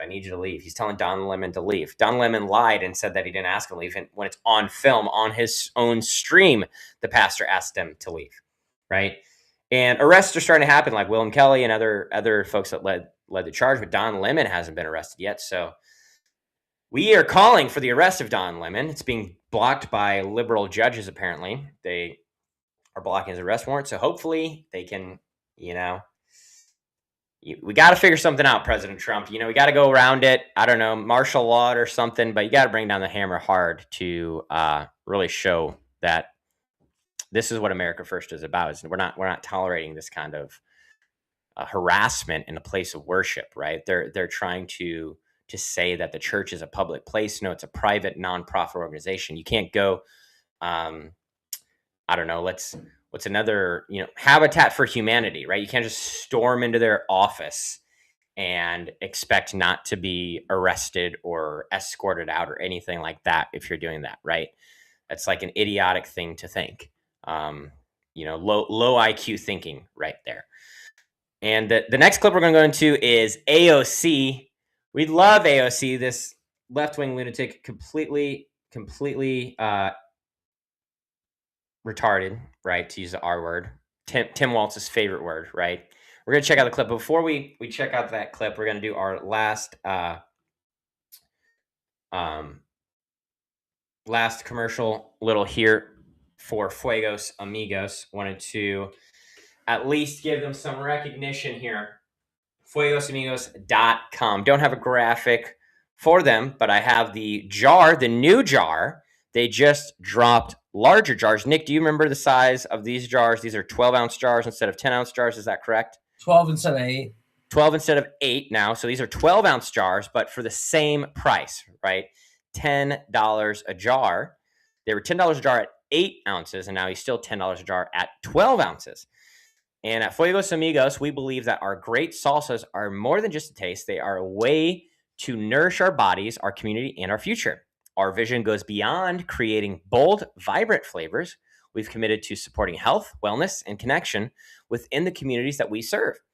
Each jar of salsa is packed with fresh, natural ingredients designed to fuel your body and bring people together in a meaningful way. Whether you're a right-winger, a left-winger, just bring in a jar of salsa from some Fuegos Amigos salsa, some chips, and we can bridge that divide with some salsa, right? Some conversation. So go to fuegosamigos.com right now. Grab yourself a jar of salsa made right here in America, handmade salsa. You definitely want to grab yourself a jar. Let's take a look at this clip of AOC, and then I'll kind of break down the situation here. Don't want to ruin it before you get to see her idiocy. But you obviously believe ICE should be abolished, but there are many in your party who are not going that far. Is that a problem for you?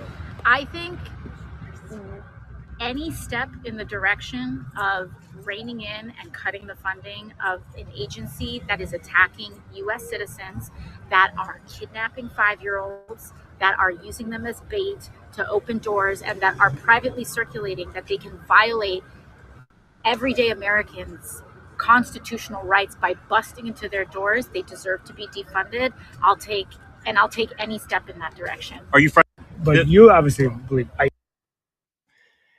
Oh my gosh. What an idiot. So she's talking about, that 5-year-old child, right? Did you see that, Nick? The kid, that the picture circulating? I don't know. Let's see if we can pull it up.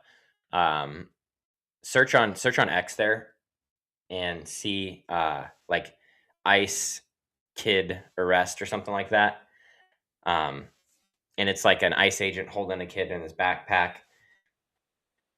And basically when Nick's pulling this up right now, there, yeah, I think that's it. So let me go ahead, present here. So you see this kid right here. So this is some left-wing Miss Rachel. Oh my gosh, dude, Miss Rachel. Don't get me started. A 5-year-old in Minnesota has been detained by ICE after being used as bait to try and lure family members from their home, according to a lawyer. That's not true, right? That's 100% false. This is a false left-wing lunatic narrative that they are pushing, when what actually happened is the dad of this child was getting arrested. You're going to find this funny, Nick, and everyone here is going to find this humorous. This dad was getting arrested by ICE and fled and left his kid there. Just left. All right, see, peace, deuces, young guy, I'm out. Deuces, gotta survive, man. I'm out of here. Gotta flee from ICE. And so that's the real story. ICE is trying to arrest a father. The father flees, leaves his child. And you know what happened is the ICE officers actually took care of him, took him to McDonald's, got him some food, right? That's awesome. That's what they should do. And I would expect them to do that. I don't expect any less of our ICE agents. They do treat people with dignity. They're just taking people off the streets and deporting illegal criminals. And if you're going to come at me telling me that there's not a lot, that most of these people being deported aren't criminals, you're wrong, because entering the country illegally is a crime. So that by default, they are illegal. They've already broken the law. They don't have to break another law to say that they're lawbreakers. They've already broken the law by entering the country illegally, you idiot. So don't want to get too ramped up, too fired up there, right? But just couldn't believe it. AOC pushing that narrative. There's tons of left-wing liberals that are pushing that narrative out there too. Let's check out this Democratic Attorney General ICE confrontation.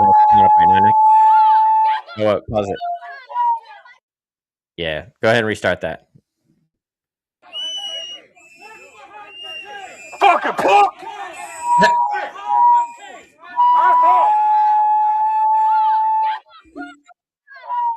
Fucking pussy! Jeez.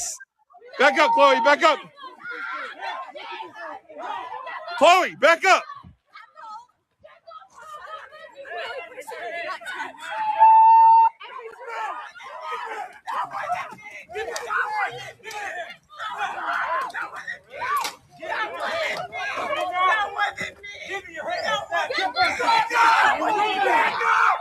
Hey, you can't put your head in the ground. Hey, get this pussy. Get him. And this motherfucking Uncle Tom motherfucker in the back. Get the fuck you doing here? They pepper spray people, pulled out firearms. Chris Mays is out here with us.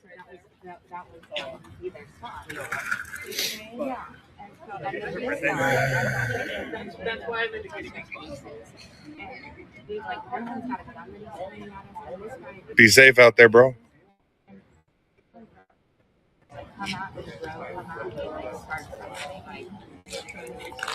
She has a video of him pointing the gun with a deadly weapon. She has a video of him trilling his fingers on his pistol. Yeah, I have a lot. Oh, do you have the pictures from the other day of Gordo? Yeah. Yeah, they've been playing with their guns a lot. They want to kill somebody. I'm getting a bulletproof vest. Yeah. Like, they want to kill somebody. Pause it really quick, Nick. Let's tell everyone what's happening here. So this is, if you know, I didn't know this, but this is the Democrat Attorney General. That's who that is right there. That's the Attorney General of their state at this ICE protest, talking to this Antifa dressed up. What a surprise, right? A white liberal woman. Surprise, right? Both of them, right? There are two white liberal women talking it out, discussing how ICE is terrorizing the illegal immigrants, right? Terrorizing the brown people. That's who that is. And she's praising them for attacking ICE and says that they need to push back. No politician should be calling for any violence against any officer, federal, local, anyone, state, doesn't matter. But that's what she's doing. So just wanted to kind of put the context there now that she's on screen there. Let's keep watching. See what else we find. Go ahead and play it, Nick. No, I was the first one. Yeah, they were detained. No, he tackled me down. Yeah, and he had me held down for a while. Another agent. I have it on video right now. And I guess he switched to his No, they're not police. I did take pictures of Lucy's okay. She got laced really bad. Like right in the eyes. But she's okay now.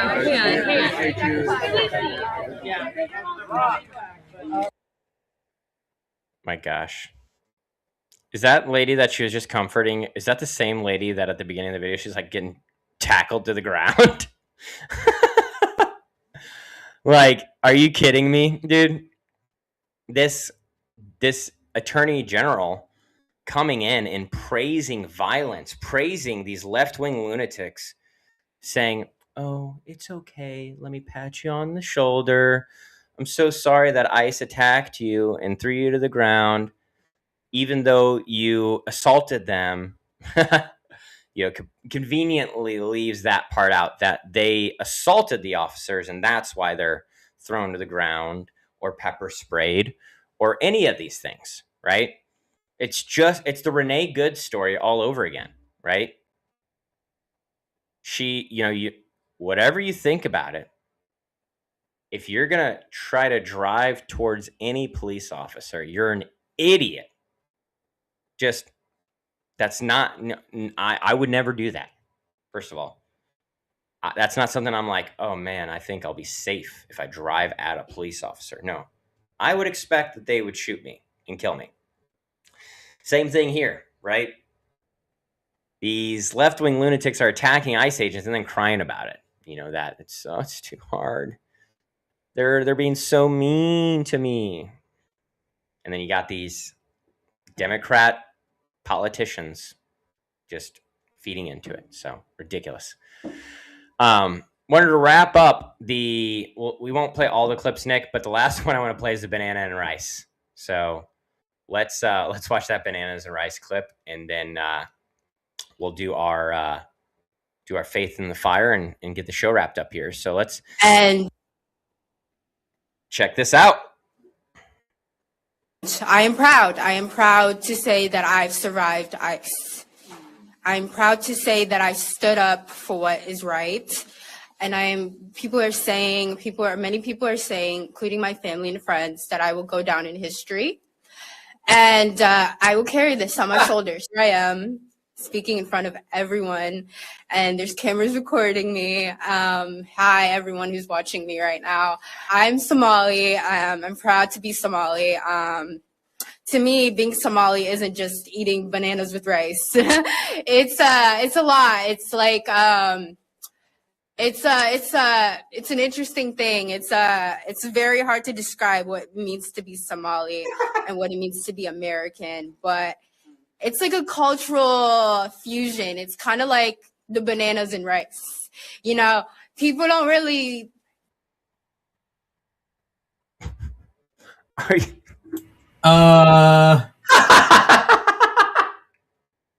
see, like, you know, it's you know, people don't think, oh, you can eat bananas with rice, but that's what it's like to be Somali and American. Pause it right there.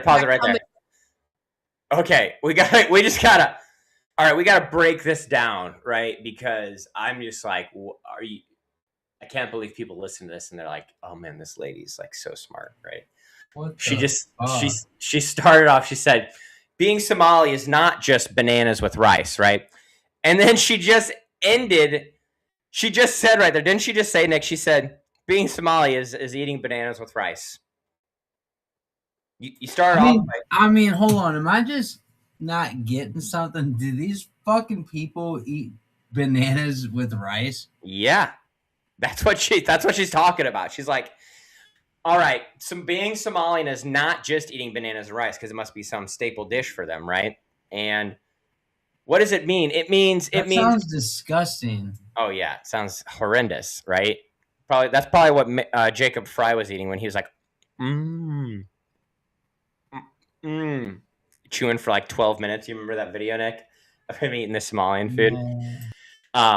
Yeah, so bananas with rice. She goes, it's not just about bananas with rice. No. It's so much more. It's actually it's indescribable.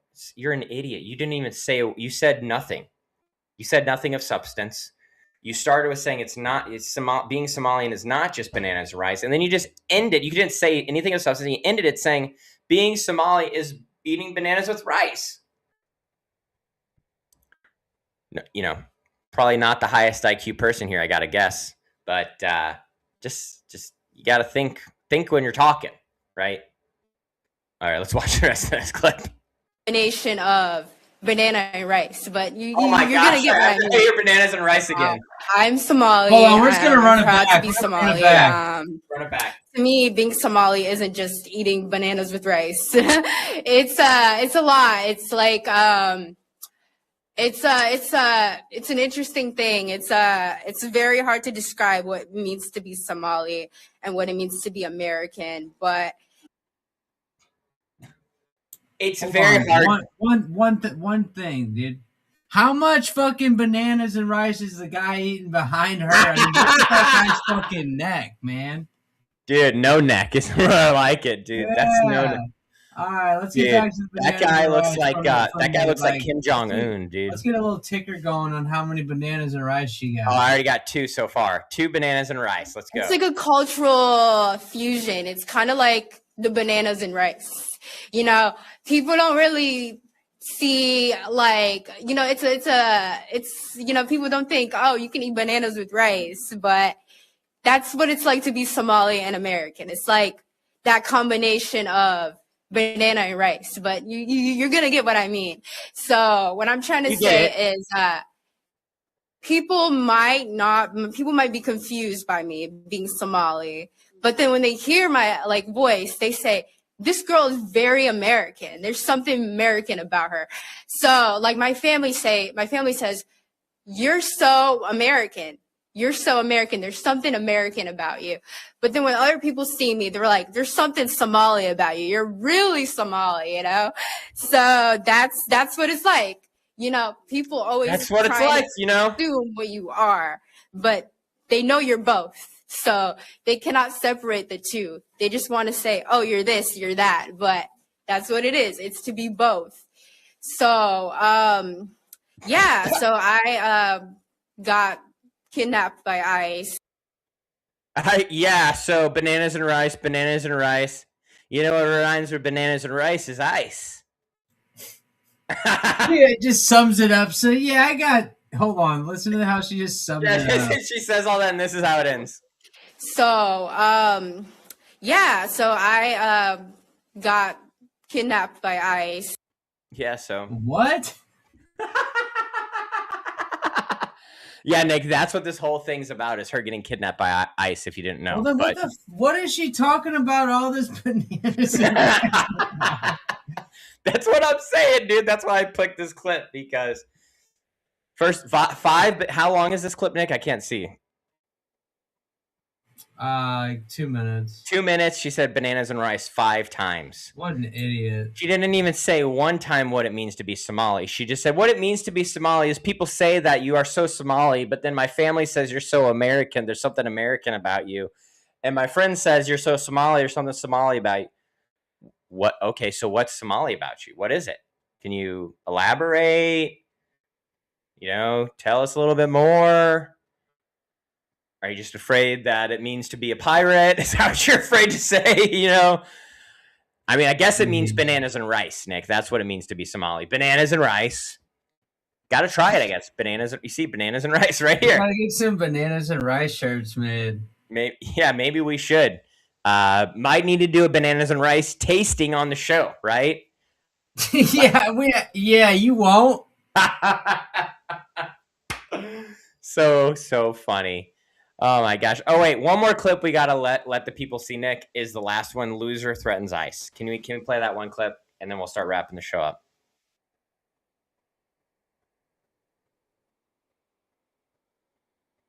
Nick just accidentally completely left the show. There he is. Nick just left the show, ladies and gentlemen, an accident. Hold on, I'm back. I'm back. User error. You're sounding like me, Nick. No, so he's pulling up a hilarious clip of, I'm sure you've seen many clips that resonate similar to this, are left-wing lunatics threatening ICE agents. So I think you're going to love this, and I can't wait to hear your reaction, Nick. To any ICE agent that thinks they're going to come into my home and me and my family, you will be met with lethal force. I will kill on sight, and I will shoot to kill if need be. ICE agents are not allowed in my home.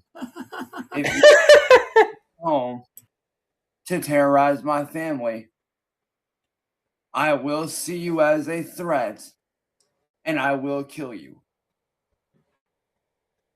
Because you guys are terrorists. Bear in mind, I am very much armed. Very much. Do what I need to do to protect my family. I stand against ICE.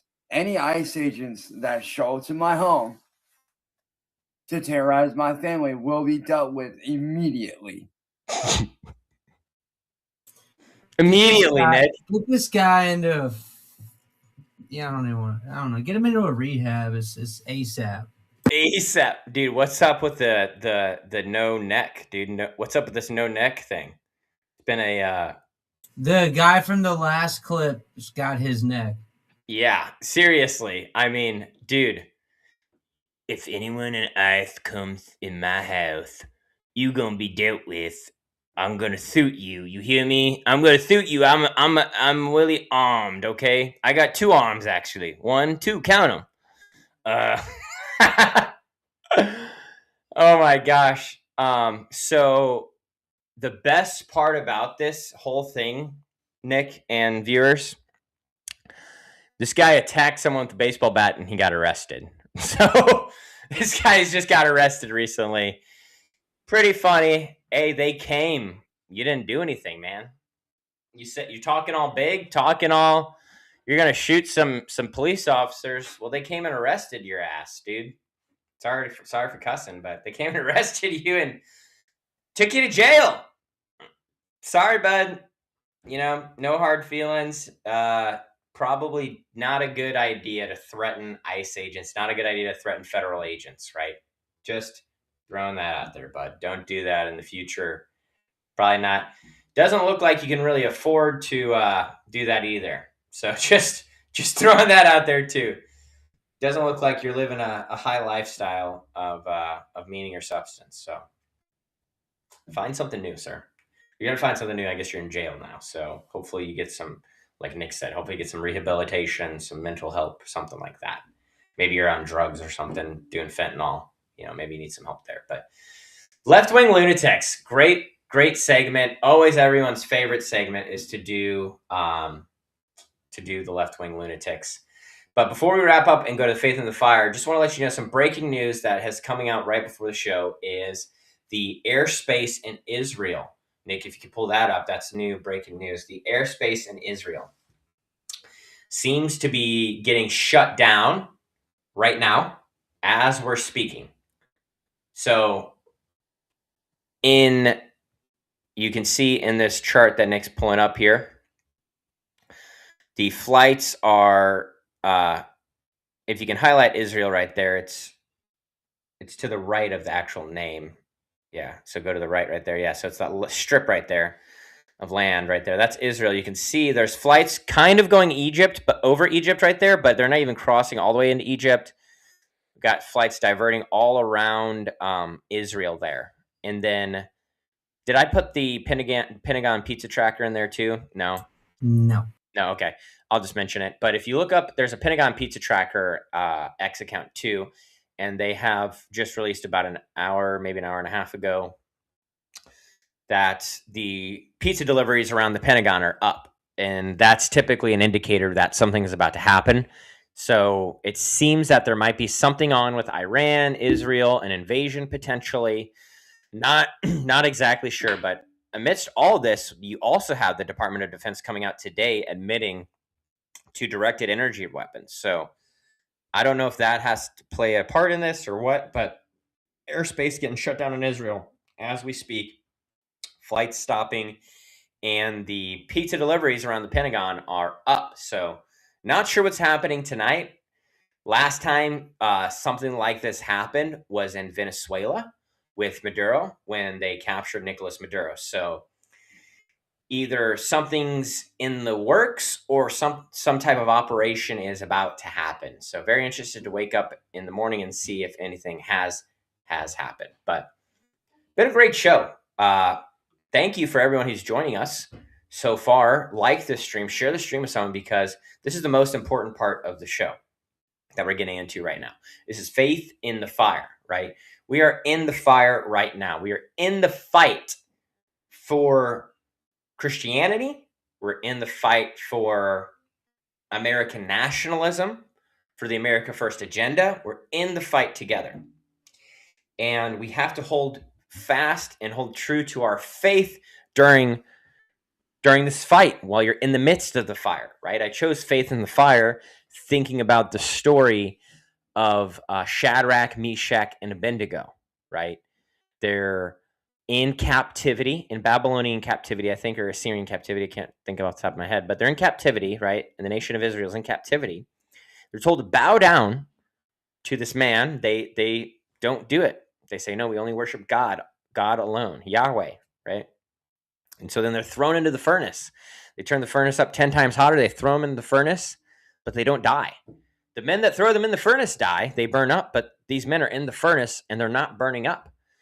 There's only 3, and they say, hey, we only sent 3 men in, but we see 4 men standing in the fire.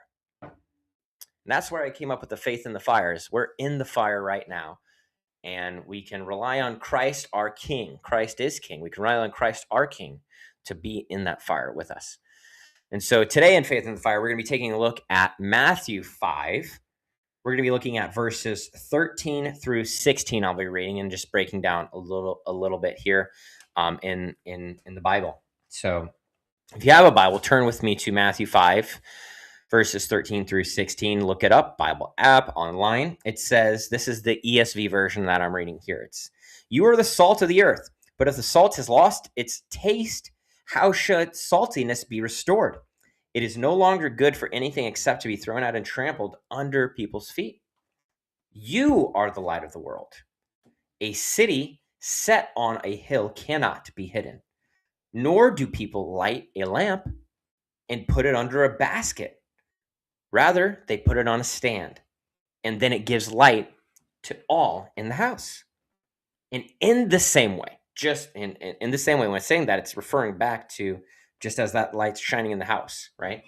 In the same way, let your light shine before men, before others, so that they may see your good works, the good works that you do, that we're doing, right? So that they may see our good works and then give glory to our Father in heaven, right? I'm going to read that verse again, Matthew 5:16. It's a key verse. In the same way, let your light shine before others, before men, so that they may see your good works and give glory to your Father who is in heaven. That's the promise that we have, is that our Father is in heaven, waiting for us. Jesus is in heaven, waiting for us, preparing a place for us there, right? And this is an admonition that we have from Jesus. This is in the Sermon on the Mount, if you're familiar with that. And he's saying that just as if you take a candle and you light it, you don't put it under a bowl to hide its light. No, that would extinguish the flame, right? And instead of hiding it under a bowl to extinguish the flame, no, you put it on a stand to amplify the flame so that everyone can see it, right? And that's what we need to do. As Christians, Christian means little Christ, little Messiah, right? We are the image of Jesus. We're made in the image of God. And so we need to let our light shine before men. And how can we do that, right? You might ask, how can I let my light shine? Okay, you're telling me, Isaiah, let my light shine before men. So how can I do that? Well, you can just be happy, right? Joy is so infectious. I can tell you from my own personal life, that's one of the biggest compliments that I always get. Anywhere I've worked, any people that I meet anywhere, right? They always tell me, Isaiah, you're so happy, you're so positive. What is it about you? Right? And there's times that I've been afraid to say it, but over the past 5-6 years, I've boldly proclaimed it's because of Jesus. Jesus is the reason that I'm happy, that I'm positive, right? He's the only reason. He's the reason that I can smile, right? Many of you knowing in the viewership, I've shared a little bit of my story in my past and the harsh past that I've grown up in, and I was adopted as a teenager, right? And I can still find joy, right? There's so many circumstances. It's not a comparison game. Everyone's had things that they've gone through. And those challenges, those trials are what make us who we are. And we can use those experiences to help someone else who's going through a trial, who's going through a hard experience in their own life. You can use your own experience to help them through their experience and say, hey, I know that it might seem right now that there's no way you can get through this, but I've been in the same situation you're in, and I'm on the other side already. So I can tell you, you can get through it. You can get on the other side, right? And so that's how you can let your light shine before your friends, before men, and then always turn the glory back to God. It's not about me. It's not about Isaiah getting glory. It's not about Nick getting glory. It's not about anyone getting praise or honor except for Jesus. He's king, right? They say no kings, right? But there is a king. There's a king in Jesus. He's the only king that matters. And so take this encouragement and this admonition from Jesus from Matthew 5 to let your light shine before men out there. Be encouraging, right? Be uplifting, speak life into people, and just be a positive influence in the world. That's the message for Faith in the Fire today. We just looked at Matthew 5. If you're just joining us, we were just taking a look at Matthew 5, verses 13 through 16 there, that talks about being salt of the earth and letting your light shine before men and giving glory to Father in heaven. Well, it's been a action-packed show tonight. We've had a lot. We had the Davos, globalist elite World Economic Forum that we looked at with President Trump, some wins, some losses. The Gaza rebuild plan that we're not excited about, that seems like there's something fishy happening there, right? We looked at Nick Shirley's congressional testimony, other journalists like Sarah Gonzalez and John Rocker doing their own investigations, like we've done our investigation here in St. Louis, like Nick Shirley did his investigation in Minnesota. And we talked about the House appropriation bills, the 12 bills that were passed, a historic feat that hasn't been done in 30 years. And yet they're pushing through, the establishment GOP is pushing through DEI activism, transgender funding, all these things. And so we uncovered that in the show. And so be sure to share this show if you like it. Leave a comment below. Like the stream. It helps reach more people. We want to be able to get this message out, this America First message, that it's not all sunshine and rainbows as the mainstream media makes it out to sound, right? It's not all good. We are able to question. We should be able to question. We should be able to question the establishment. We should be able to question Israel, all these things. It's not all good. So we had a lot that we talked about. And I just always, do want to remind you that it's America first. Christ is king, and freedom isn't free. We'll see you. Thanks for joining us. Thanks for tuning in. Thank you so much, everyone, for listening. Great talking to you. Reminder, on Tuesday, we will be live on the Rob Carter Show, 93.3. Be sure to follow me on social media. Follow below for more content. Watch out on X. I'll be sure to post a link there to watch at 9 a.m. to 12 p.m. I'm talking about the video. Thanks, guys. America first. Christ is king, and freedom isn't free. See you next week.